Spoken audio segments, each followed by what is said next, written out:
Es un nuevo momento el que se vive en Venezuela, amigas y amigos de Prensa Alternativa. Finalmente, contra todo y contra todos, Nicolás Maduro juramentó. Tercer periodo como mandatario, contra todos, insistimos, los del imperio.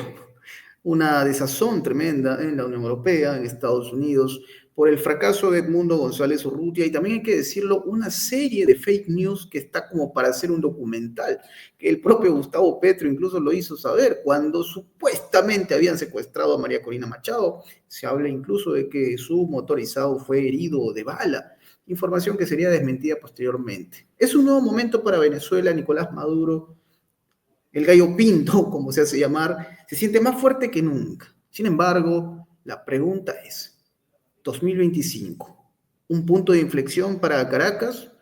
¿De qué estamos hablando? Bueno, vamos a desarrollar una serie de eventos que han ocurrido en estas horas.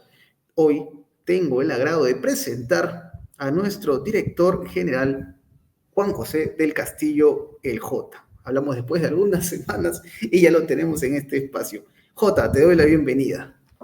Enzo, un abrazo inmenso para ti, para todo el equipo de Prensa Alternativa que ha hecho posible que el año 2024 sea un éxito para esta propuesta editorial y una derrota narrativa para los neoliberales de Occidente, que gracias al trabajo que tú haces y todo el equipo permite que podamos tener una voz diferente.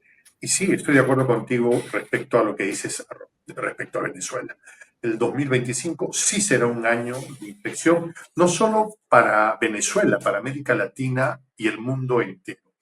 De hecho, los neoliberales de Occidente respecto a Venezuela comienzan con un desbarranco narrativo, porque ya sabes que estos neoliberales normalmente en su modus operandi es primero generan una narrativa que a un principio nadie la cree, esto es absurdo, pero luego la repiten tanto que la convierten en una verdad ridícula, en una mentira ridícula, una posverdad, y luego ya a partir de eso arman agendas políticas, ¿no? Una de estas narrativas absurdas, hace unos minutos lo compartíamos en interno, es el tema del guardaespaldas, en seguridad de la señora Corina Machado, ¿sí? María Corina Machado, ¿no? Y habíamos visto cómo en la red social propiedad de Elon Musk, X, que alguna vez fue Twitter, ¿sí? Se publicaban posts que decían pues que la madre de este guardaespaldas ni siquiera le exigía, le imploraba a Nicolás Maduro que no dejara de que su hijo muriera desangrado porque lo habían baleado en el intento de proteger a María Corina Machado. Bueno, hace unos minutos, en la misma red social de Elon Musk, porque hay que acordarnos del ultraderechista Elon Musk, ¿sí? Hemos visto cómo la policía de Venezuela lo interviene al señor con un short con la bandera de los Estados Unidos, ¿sí? Y le preguntan, ¿usted es fulano y tal? Sí. ¿Está herido? No. ¿Y qué hace con la cartera de María Corina? Porque esa fue la historia, ¿no? Se me perdió mi carterita azul. ¿Ah?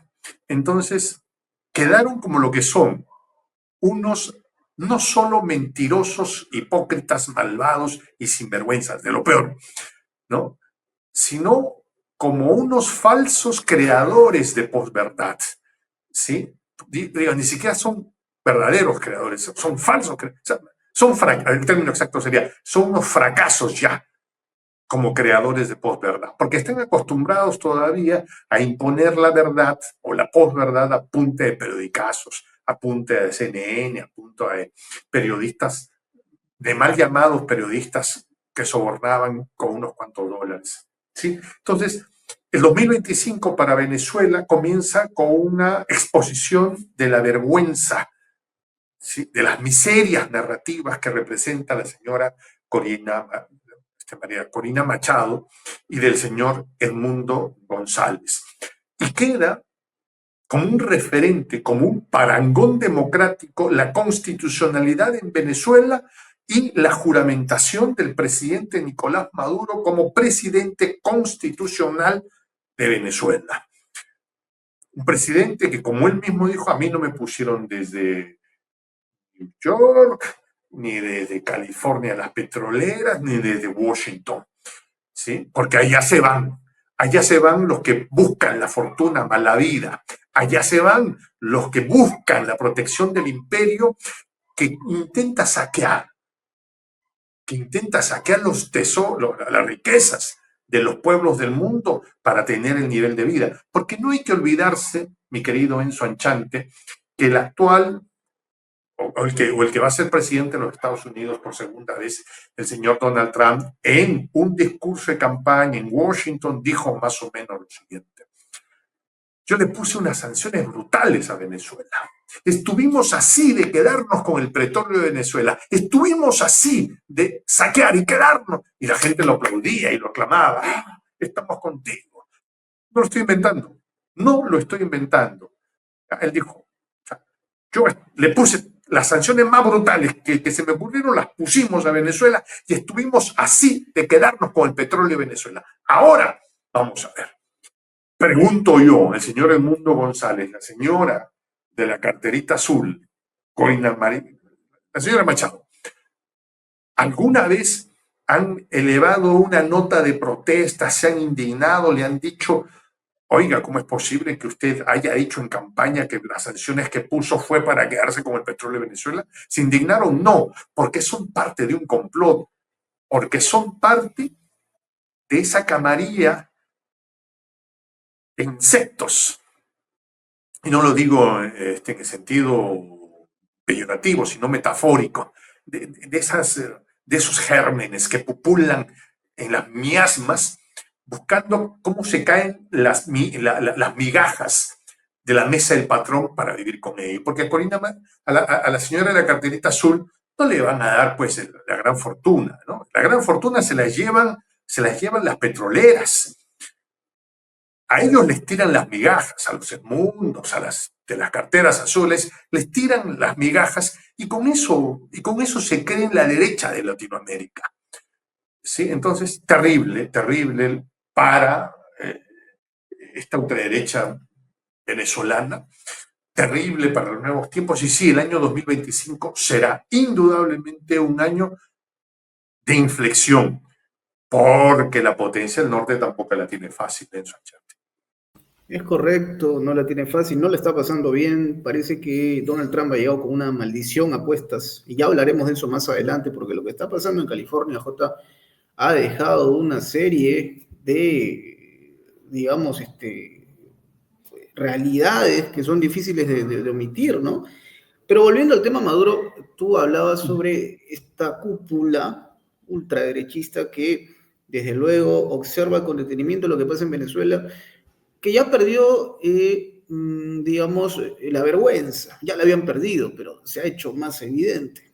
¿Cómo no hablar, por ejemplo, del señor Álvaro Uribe? Álvaro Uribe, usted se va a acordar de este personaje nefasto en la historia de Colombia, investigado. Creo que le llaman el Matarife, ¿no? El Matarife, es recomendable ver, ¿eh? El Matarife, para que conozca un poco más la historia de este señor, quien suelto de huesos dijo, se le ocurrió decir muy creativamente, originalmente, que debería haber una intervención militar en Venezuela.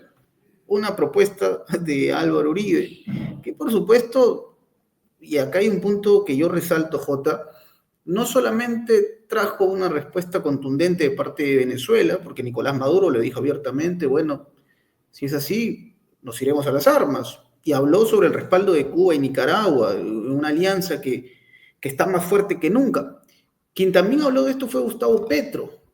Gustavo Petro, que hay que reconocerlo, no ha sido precisamente un gran aliado de Maduro, como muchos habían presagiado. Sin embargo, en las últimas horas, los últimos días, ha mostrado un desprecio absoluto hacia la derecha, sobre todo a las fake news que tenían que ver con María Corina Machado y el supuesto secuestro, pero habló de Álvaro Uribe. Dijo puntualmente, ¿no? No dejan de tener sed de sangre, de manera directa, de manera directa. Y es un mensaje de parte nada menos que de Gustavo Petro, quien hay que decirlo, ha tenido sus diferencias con Nicolás Maduro, ¿no? Hay que reconocerlo, forma parte del crecimiento de este bloque que es América Latina, reconocer que hay algunas diferencias, pero ha sido muy directo y ha mostrado cómo es que algunos personajes como este señor Álvaro Uribe busca, entre otras cosas, aprovechar el caos, ¿no? Y generar mucho más caos, caotizar la región. Una intervención militar en Venezuela. De hecho, para algunos fue una sorpresa, por ejemplo, que a portas de la toma de mando, el juramento de Nicolás Maduro, se cerrase la frontera terrestre con Colombia.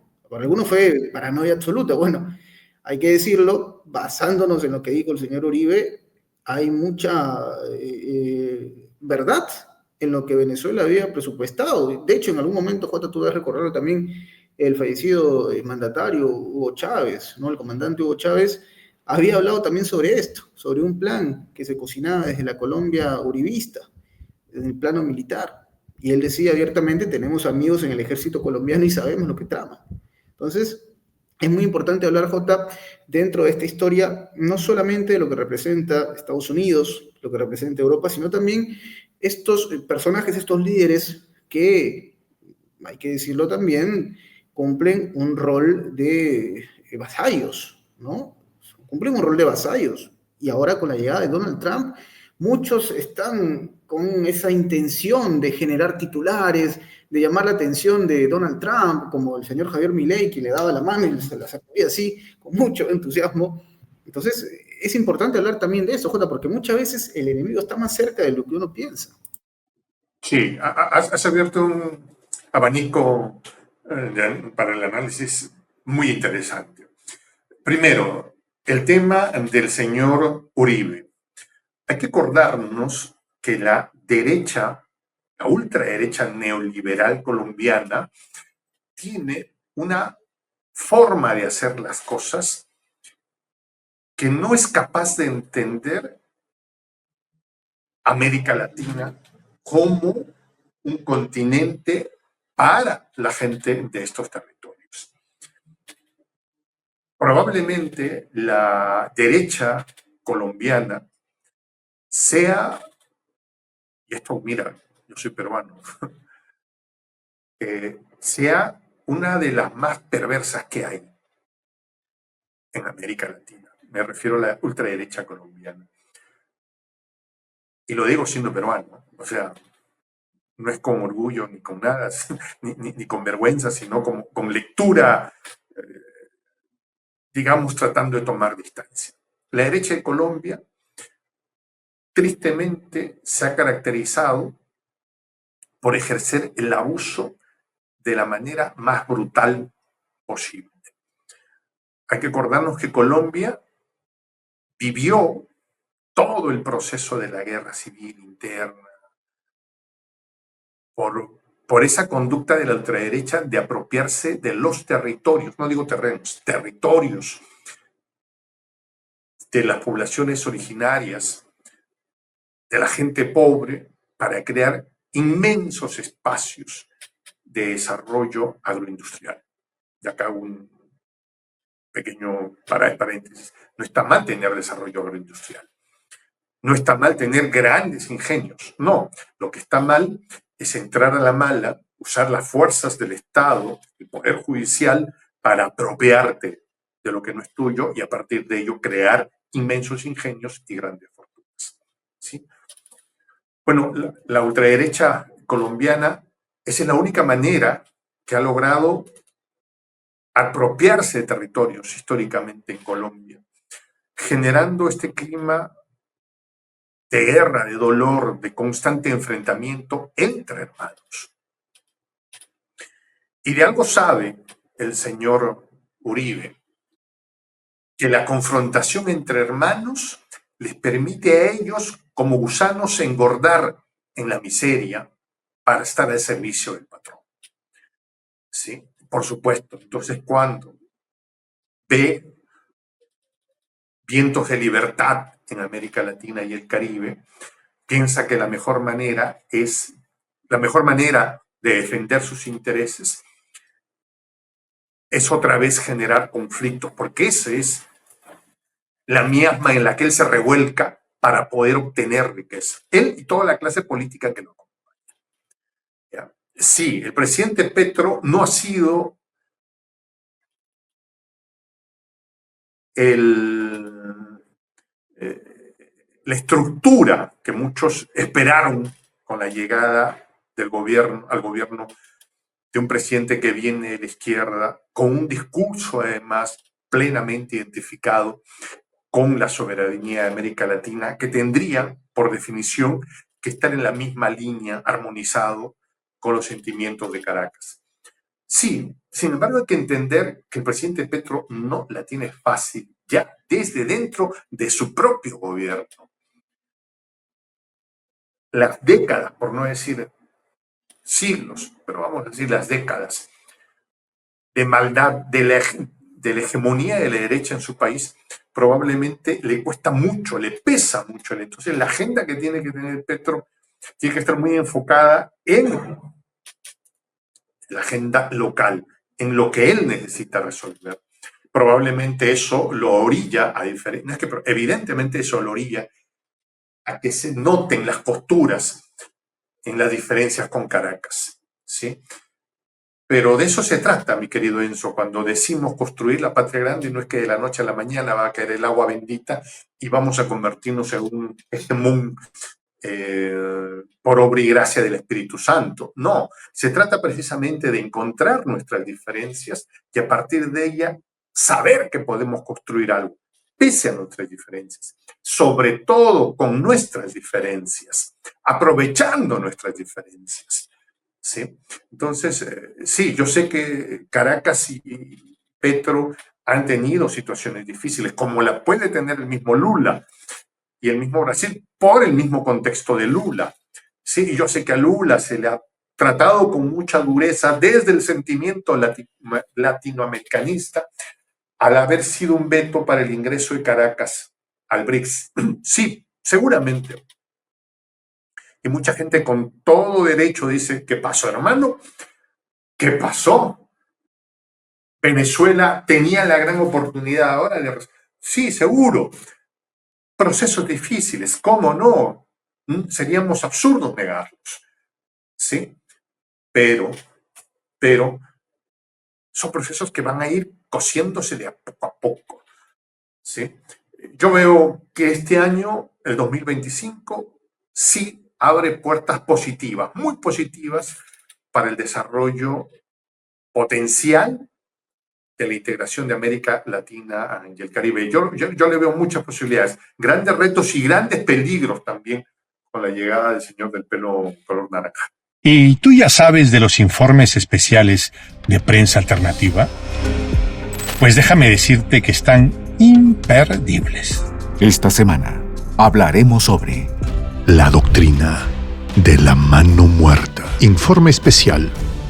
Llega a ustedes gracias a la membresía de Prensa Alternativa. Más información al final. Bueno, ahí hay incluso una posición de parte de Venezuela, tú que hablas, por ejemplo, ahora en tu intervención sobre Trump. Venezuela le envía un mensaje a Trump, J, que esta es una información que nos llegó a la central de Prensa Alternativa y que creo vale la pena mencionarlo porque hablamos de integración y algunos dirán, bueno, integración, ¿qué se entiende por integración? Entre otras cosas, la soberanía forma parte de esto, ¿no? Una nación soberana que tiene capacidad de decidir, líderes que lo entienden así, va a tener también la capacidad de entender qué es lo mejor para su progreso y el entorno. Es bueno llevarse bien con los vecinos. Hablando de eso, Nicolás Maduro, jugando un poco con el discurso, le envió un mensaje a Estados Unidos, puntualmente, y ha dejado sorprendidos a muchos. Lo que ha dicho Maduro es que hay una intención muy clara, una agenda es como él lo ha llamado de esta manera, de liberación, porque él dice, bueno, ellos en el norte tienen una agenda de colonización, nosotros vamos a hacer todo lo contrario, una agenda de liberación. Y en esta agenda de liberación puso un tema sobre la mesa. ¿Por qué no pensar en la libertad de Puerto Rico? Sí, lo dijo. La agenda nos la escribió Simón Bolívar y está pendiente a la libertad de Puerto Rico y lo lograremos con las tropas de Brasil. Uno se sorprende con este tipo de mensajes, pero que envían digamos, un lineamiento. un lineamiento. Puede parecer, insisto, un hecho bastante utópico, ¿no? Para muchos pensar en la liberación de Puerto Rico, pero la agenda de liberación que menciona Maduro, J, trae para mí otras cosas entre líneas. Quizás él lo dice puntualmente por el caso de Puerto Rico, pero esta agenda de liberación también, creo yo, J, tiene que ver con la liberación de naciones que están siendo sometidas y coaccionadas.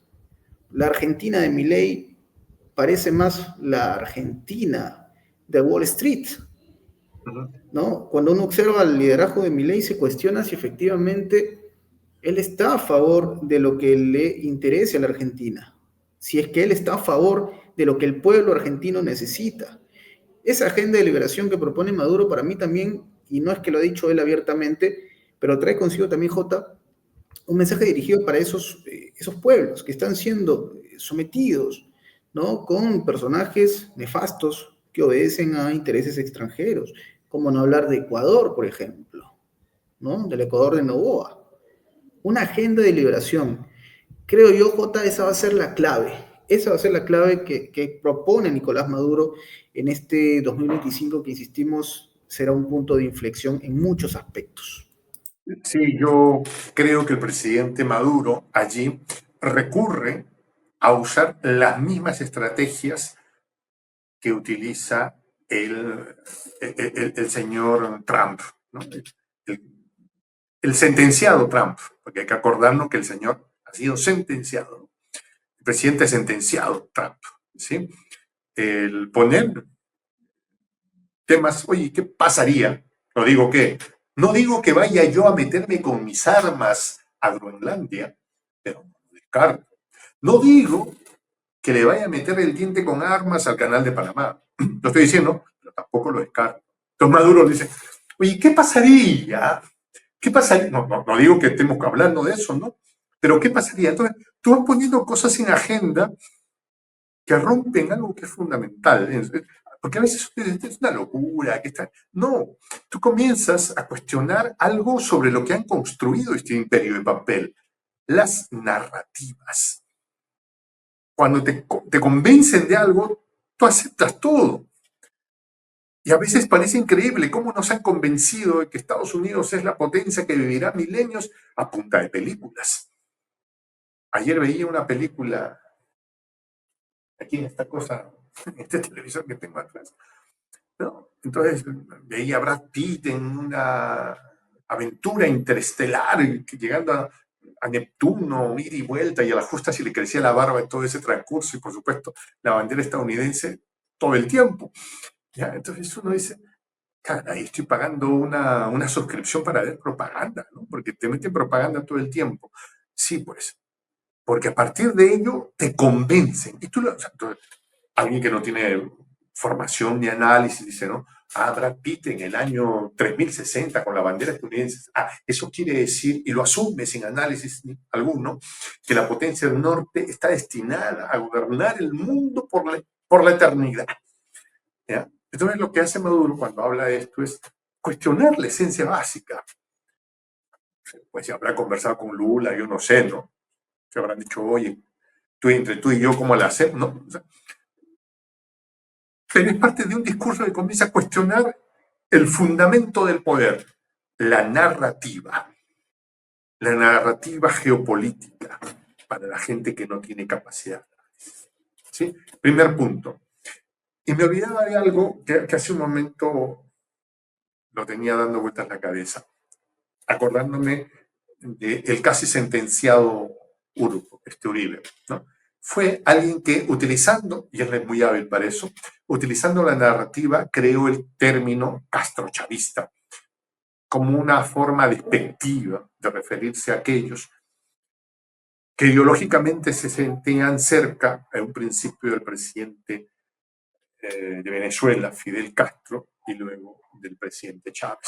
Pero mira cómo las cosas comienzan a devenir, ¿no? He hablado con mucha gente que me dice, yo me siento orgulloso de ser castrochavista.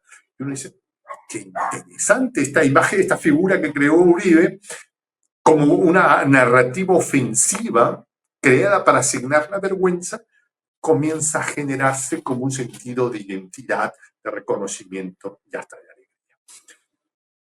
Por supuesto, no es algo que pueda decir que tiene el señor Milei, que no solo está disociado ya en el aspecto personal, un caso absolutamente psiquiátrico. Hay a quien le votó. No seremos nosotros quienes le digamos si es correcto o no a los ciudadanos que le votaron, no.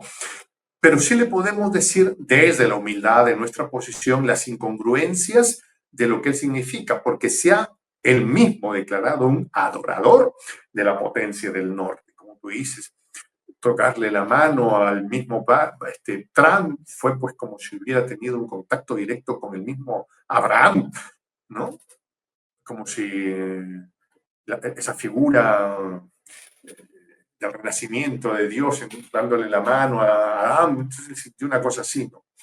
Pero veamos algunas cosas de la incongruencia de Milei, ¿sí?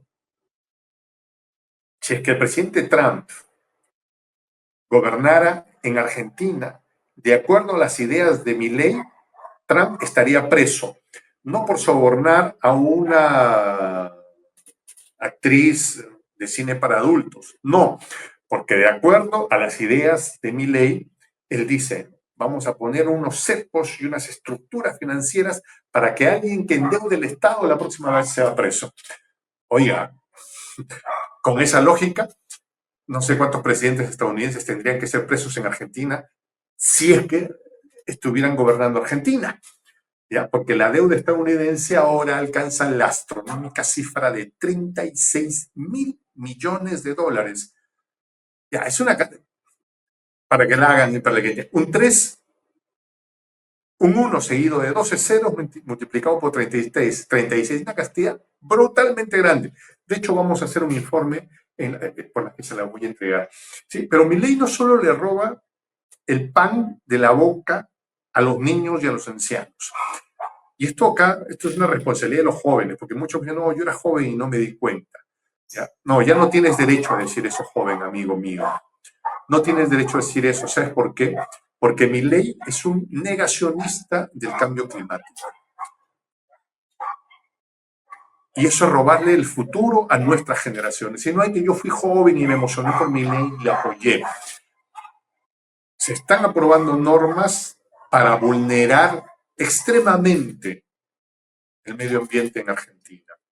¿Sí? Y cuando le preguntan a Milei, dice, no, este es un ciclo natural de la Tierra que a veces tiene un giro en el eje y entonces hay veranos que calientan más y inviernos que enfrían menos. Hay una teoría que dice, pero es un negacionismo tal. El calentamiento global de la Tierra tiene que ver ahora mismo con la producción de CO2.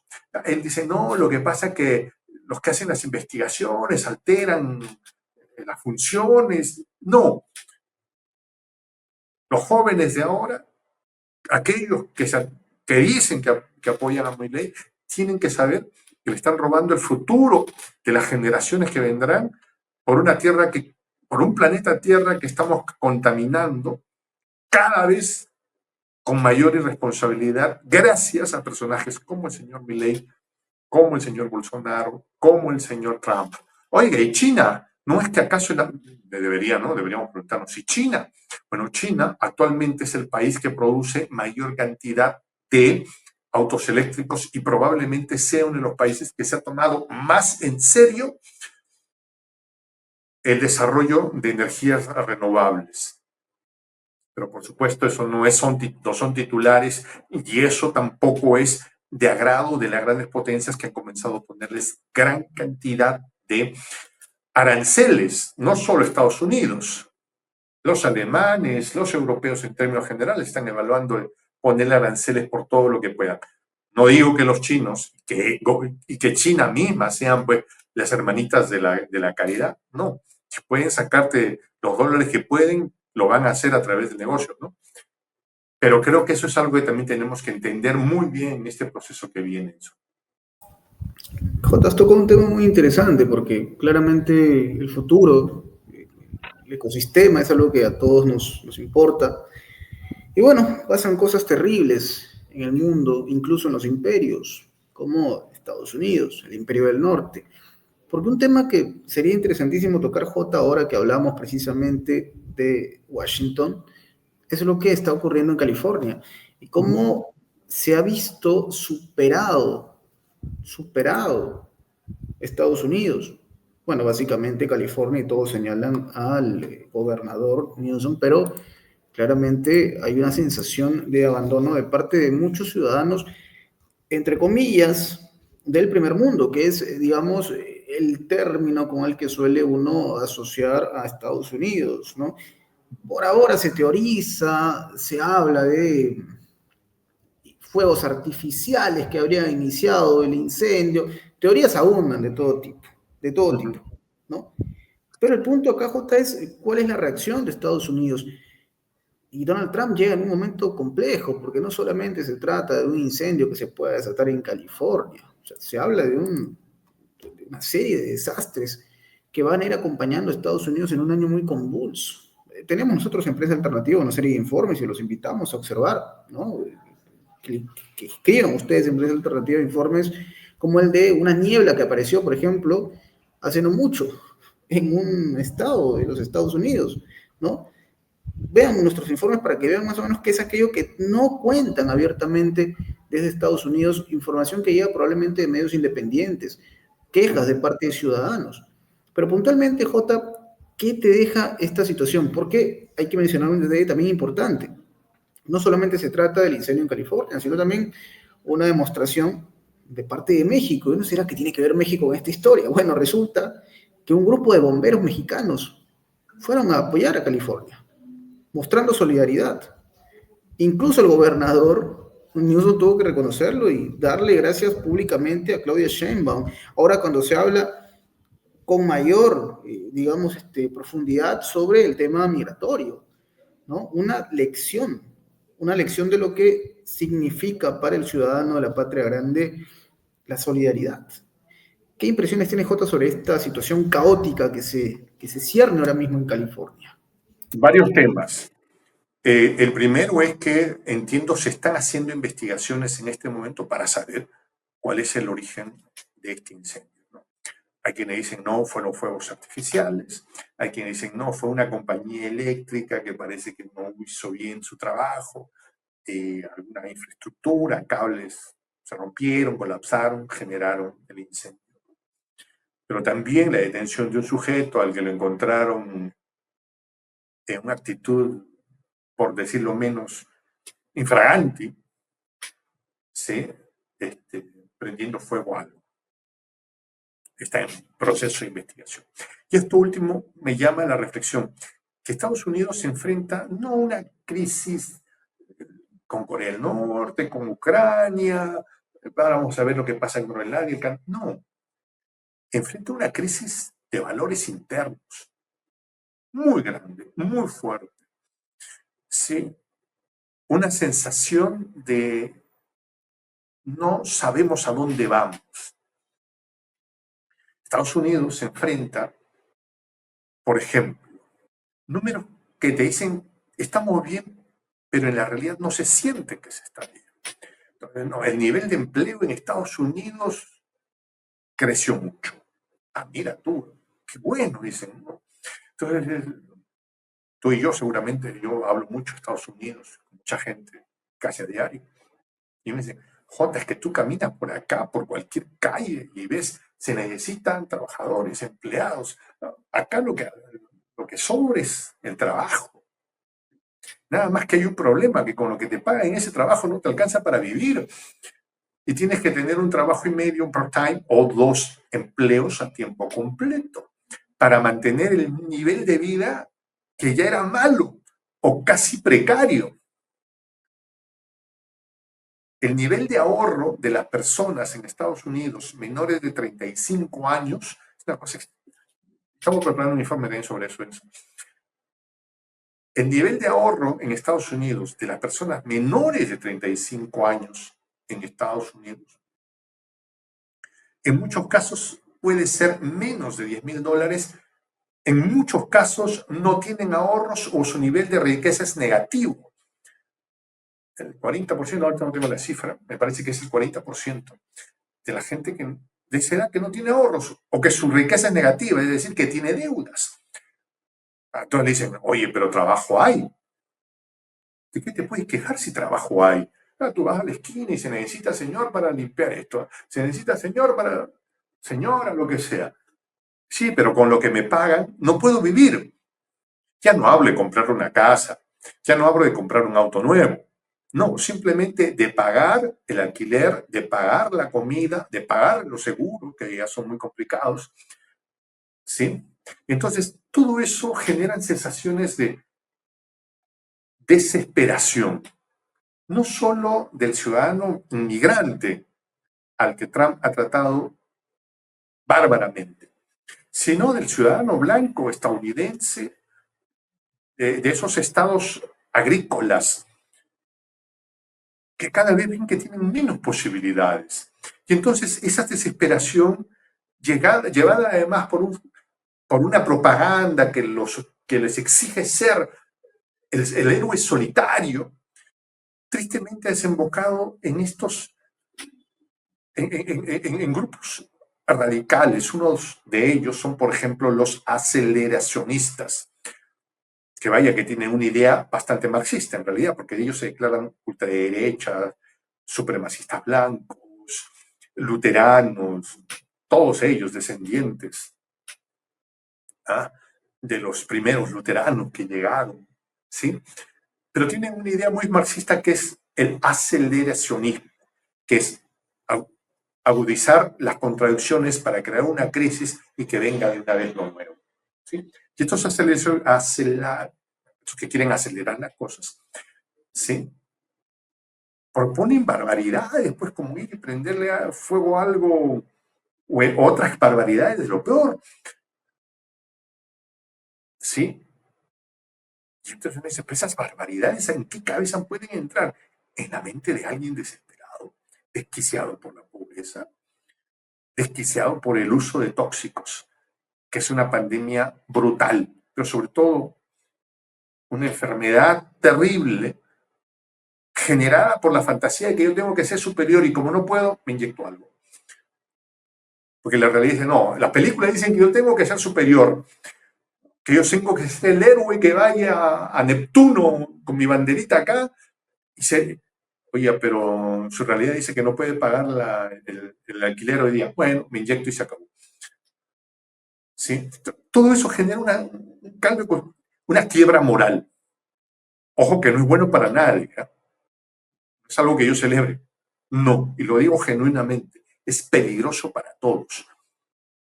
Peligroso para ellos, peligroso para todos nosotros, porque acordarnos que esa potencia es la que tiene, me parece, el segundo arsenal nuclear más grande del mundo, porque primero lo tiene Rusia.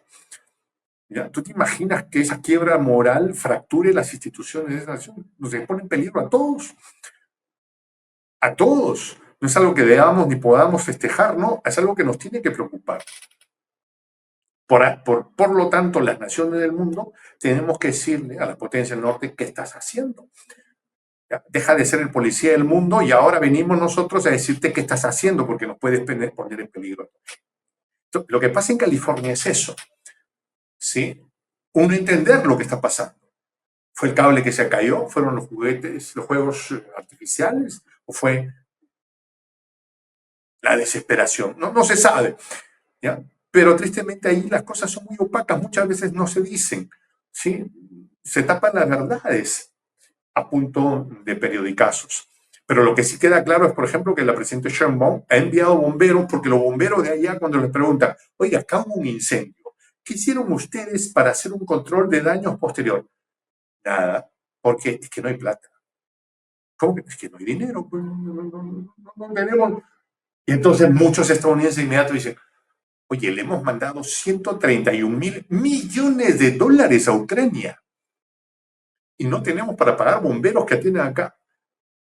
Sí, algo no está funcionando bien. ¿Ya? Y que Trump no se lave las manos, porque la de Ucrania, si no fuera una guerra perdida, él intentaría seguir mordiendo todo lo que pudiera, como intentó hacerlo en Afganistán, que le dejó el desastre servido de Afganistán a Biden. ¿Ya? Entonces, y además hay que recordar que el primer año el señor Trump va a ser también un pato renco. El presidente Trump, al primer año de gobierno se convierte en Pato Rengo. Muchos van a comenzar a decir, ¿y cómo? ¿Y quién lo va a reemplazar? ¿Y cómo hacemos? Habrá que ver cuánto le dura el romance con el señor Elon Musk también. Un factor interesante, Elon Musk, un factor más que interesante, J, que se está peleando con los británicos a más no poder, porque es importante hablar también de Europa. J, esta conversación ha estado, como siempre, muy interesante y no me gustaría terminarla sin que nos cuentes algo que es o que va de la mano con lo que hablabas hace un momento sobre Estados Unidos, Ucrania. Es que seguramente el público de Prensa Alternativa ya se habrá dado cuenta que este 18 de enero, este sábado 18 de enero, se estrenará La Doctrina de la Mano Muerta, una investigación especial de Prensa Alternativa. J, el público está ansioso por saber de qué se trata. Lo único que le podemos decir es que es algo jamás antes visto en el canal. Que tomen nota, es el 18 de enero el estreno y van a disfrutar un contenido completamente exclusivo. Cuéntanos, por favor, Jota, un poco de esto que es de alto interés para la audiencia. Yo creo que es un material para la reflexión. Prensa Alternativa, ya hemos sobrepasado el 1.000.000 de suscriptores. Por ahí tengo la placa, la quería mostrar. Sí. Y este material que hemos producido con el equipo de Prensa Alternativa tiene que ver con una reflexión sobre los horizontes a los que nos quieren orillar los neoliberales de Occidente. Se deje engañar. Neoliberal no quiere decir la nueva llegada de la libertad. No. El neoliberalismo es un disfraz de cómo esclavizarte. El neoliberalismo es una forma de cómo esclavizarte. Y cómo estos neoliberales, en su desesperación por mantener el poder, nos pueden orillar a una hecatombe nuclear de la que no habría un retorno. Y cómo Rusia heredó de la Unión Soviética un sistema de defensa de la que no deberíamos hablar, de la que no deberíamos preocuparnos si fuéramos seres vivientes que asumimos tener un córtex cerebral, células grises que hacen sinapsis. No deberíamos, pero tenemos que hacerlo porque necesitamos tener conciencia de nuestra responsabilidad como ciudadanos para presionar a nuestras autoridades locales, regionales, nacionales, y decirles, oiga, esto se puede salir de control de mala manera. Muy, muy interesante. Un mensaje importante. El público de Prensa Alternativa ya lo sabe. 18 de enero, esté atento a la programación que iremos dando detalles durante la semana. Jota, no me gustaría tampoco terminar esta conversación sin que nos dejes una reflexión. De mi parte, yo darte las gracias. Te dejo el cierre de esta conversación para que nos dejes un mensaje final. El público te escucha, querido Jota. El año 2025 abre grandes posibilidades para todo aquel que quiera hacer algo. Suena. Lo que pasa es que la llegada de las tecnologías exponencialmente disruptivas, la inteligencia artificial, el desarrollo del blockchain, la biotecnología, están abriendo puertas infinitesimalmente superiores a lo que fue la revolución industrial, que le permitió al Reino Unido ser la potencia imperial del planeta.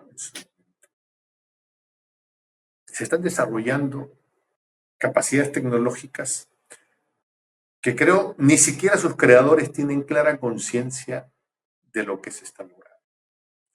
América Latina y el Caribe está muy lejos, incapacitada para el desarrollo e investigación, sobre todo en inteligencia artificial, en la que se requieren muchos recursos muy exclusivos, que son los procesadores de NVIDIA, el H100, por ejemplo. ¿Sí? No sé si algún estado, yo no tengo noticias, estoy investigando, algún Estado se haya implicado en tenerlos. Sí, estamos muy lejos de eso. Pero si sabes qué puede ser América Latina y qué podemos hacer los ciudadanos, convertirnos en los mejores usuarios de esta tecnología. Porque a diferencia de los equipos que requirió la revolución industrial, eran pesados, costosos, difíciles de manejar, muy exclusivos. Estas tecnologías son de gran divulgación, de fácil acceso, en sus fases más tardías, en sus últimas versiones, en sus últimas generaciones. Entonces, desde aquí hago un llamado a todos los gobiernos de América Latina, el Caribe, empresas, estados, gobiernos grandes o pequeños, que traten de empoderarse de estas tecnologías. No seremos quienes las produzcamos, tenemos que convertirnos en los mejores usuarios de esta tecnología. A partir de ello, podemos generar grandes redes que nos permitan consolidar procesos de integración para América Latina y el Caribe. La construcción, el punto de partida para la construcción de la patria grande. Perfecto, Jota, muchas gracias por ello. Mensaje para nuestra audiencia de Prensa Alternativa. Señores, mi nombre es Enzo Anchante, Juan José del Castillo Jota también.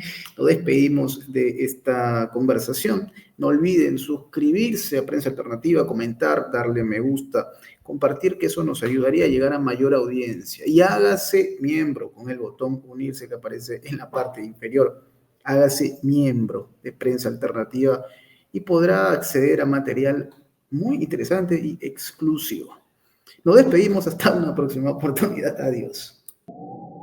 Este sábado, 18 de enero. Informe especial. Llega a ustedes gracias a la membresía de Prensa Alternativa. Estrenamos un informe especial. El régimen de Zelensky ha perdido la guerra. En Occidente, pocos lo dudan. Ante ello, algunos líderes neoliberales contemplan entregar armas nucleares a Kiev.